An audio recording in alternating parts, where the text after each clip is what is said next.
Então alguém chegou e perguntou assim: mas o que você acha deste homem? O que você acha que ele é? Quem você acha que ele é? Uma vez que ele curou seus olhos. Eu acho que ele é profeta. Ele é um profeta. Só pode ser um profeta. Não conhecia, não ouvia, mas pela sua atitude, pela sua ação, pelo seu feito, pelo milagre realizado, ele agora enxergava perfeitamente. Ele disse: este homem é profeta. Os profetas eram realmente homens de Deus, os profetas de Deus, embora houvesse, não é?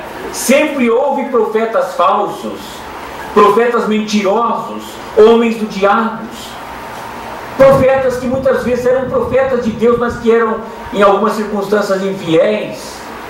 Mas havia os profetas que eram realmente homens de Deus fiéis. Nós conhecemos muito, não é? Muitos, o profeta Elias, Eliseu, Isaías e tantos outros.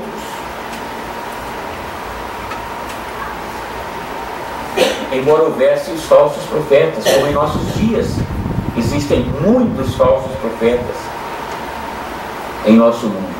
O profeta do Senhor no passado, ele recebia a mensagem do Senhor e a transmitia ao seu povo. O Senhor comunicava os seus propósitos, a sua vontade, as atitudes que ele tomaria em relação ao seu povo. Ele comunicava isso através aos profetas, e os profetas transmitiam por sua vez ao povo de Israel. No princípio da igreja, quando ainda não tínhamos o Novo Testamento completo, era necessário o dom de profeta. Então havia profetas no começo da igreja, profetas do Novo Testamento. Uma vez que a Bíblia foi completada, a palavra de Deus é completa, a revelação de Deus está aqui, neste livro sagrado. Aí já não se faz necessário mais o exercício dos dons de profetizar. Mas os profetas hoje, os profetas que estão aí hoje em dia, que são profetas do Senhor, são os mesmos mestres, como a palavra de Deus chama, né? Os pregadores que pregam a palavra de Deus e que transmitem a mesma mensagem de Deus, as mesmas mensagens, só que agora através da palavra escrita.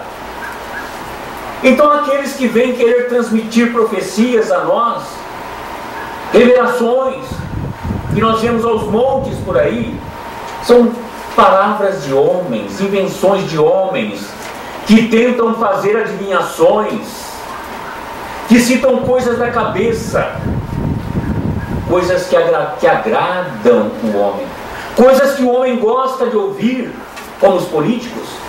Eu sempre gosto de lembrar isso. Os políticos, hoje nós estamos vendo época de campanha política, nós nunca vemos um político falar alguma coisa nas suas campanhas que o povo não gosta de ouvir, de jeito nenhum. Ele só fala coisas maravilhosas demais, fazem promessas que eles nunca poderão cumprir, porque o povo gosta de ouvir, né? Os falsos profetas dos nossos dias, os falsos mestres, né? Eles também transmitem mentiras que o povo gosta de ouvir, coisas que agradam o homem. Mas existem os verdadeiros profetas do Senhor, aqueles que pregam a palavra escrita. E este homem, ele nada mais pode dizer do Senhor. O que você acha que ele é? Eu acho que ele é um profeta. Depois nós vamos ver ainda mais a evolução, a progressão. Quando continuou pressionado pelos homens, pelos fariseus, pelos judeus religiosos, ele disse que o Senhor é alguém que teme a Deus e pratica a sua vontade. Olha o versículo 31.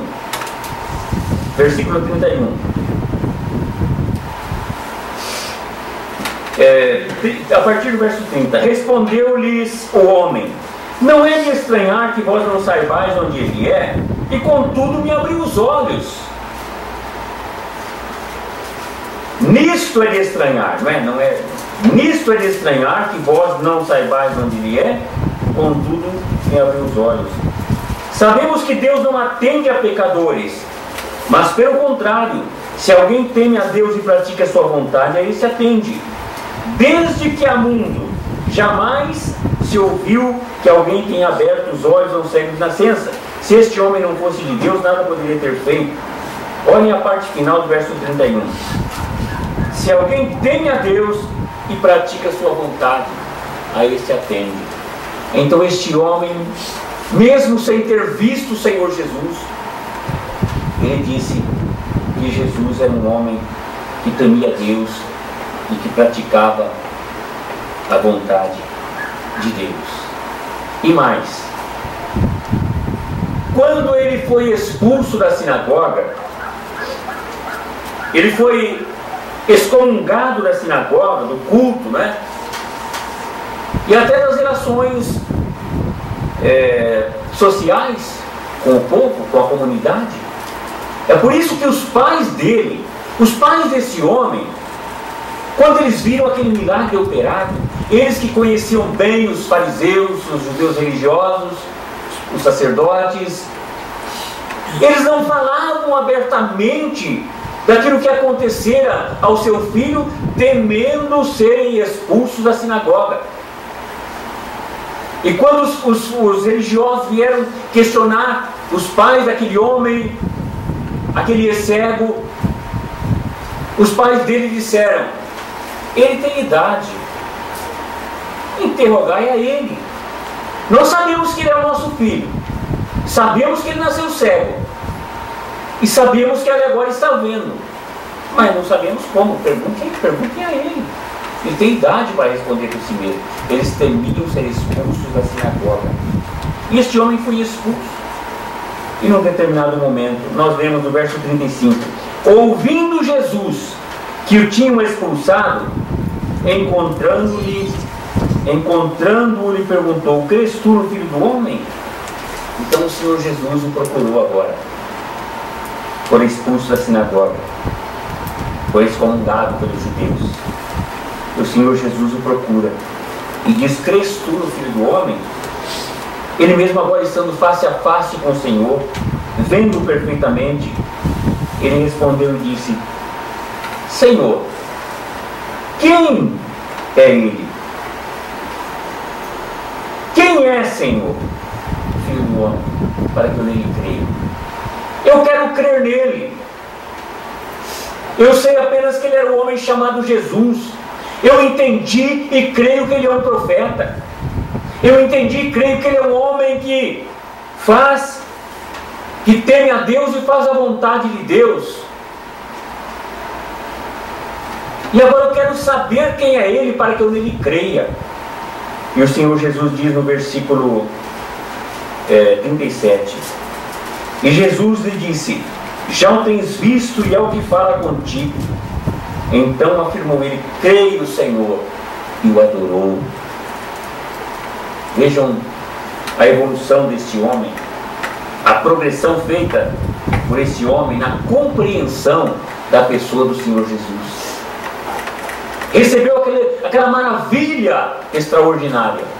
Sabia apenas que ele era um homem chamado Jesus. Foi entendendo que ele era um profeta, que ele era alguém que temia Deus e que fazia a vontade de Deus. E agora reconhecendo que ele era o Filho do Homem, que ele era o Messias que Israel esperava, que ele era o Filho de Deus, que ele era o verdadeiro Deus. Ele disse: eu creio, Senhor, e o adorou.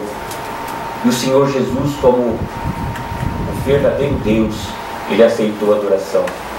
Aqueles que negam a divindade do Senhor Jesus, aqueles que pregam que Jesus é o Filho de Deus, mas que ele não é Deus, que ele não é Jesus.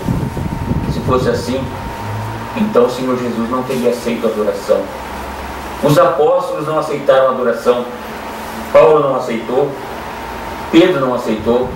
Anjos não aceitaram a adoração por parte de João. Mas o Senhor Jesus aceitou a adoração, não só aqui, mas aquele leproso que ele curou, de tantos outros, né? De Tomé, na segunda aparição, em tantos outros casos, E aqui nós vemos que ele disse: creio, Senhor, eu creio no Filho do Homem, e o adorou. O Senhor aceitou esta adoração. Então, que maravilha, que testemunho deste homem, não é? Recebeu a cura, e que gratidão no coração. Ele vivia em trevas. O Senhor Jesus disse: eu vim como luz para o mundo, a fim de que aquele que crê em mim, que aquele que crê em mim não permaneça nas trevas. Este homem estava em trevas. Ele foi libertado das trevas. Ele pôde ver a luz, não somente física, mas a luz espiritual. Não somente ele recebeu a vista para enxergar o que é natural, o que é físico, mas ele recebeu a vista espiritual, porque ele creu no Senhor e foi salvo.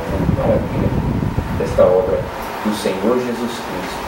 Por isso que o escritor aos Hebreus disse que ele pode salvar totalmente todo aquele que por ele se chega a Deus, porque o Senhor Jesus veio a este mundo exatamente com esta finalidade: salvar e se advertir. Amém. Amém.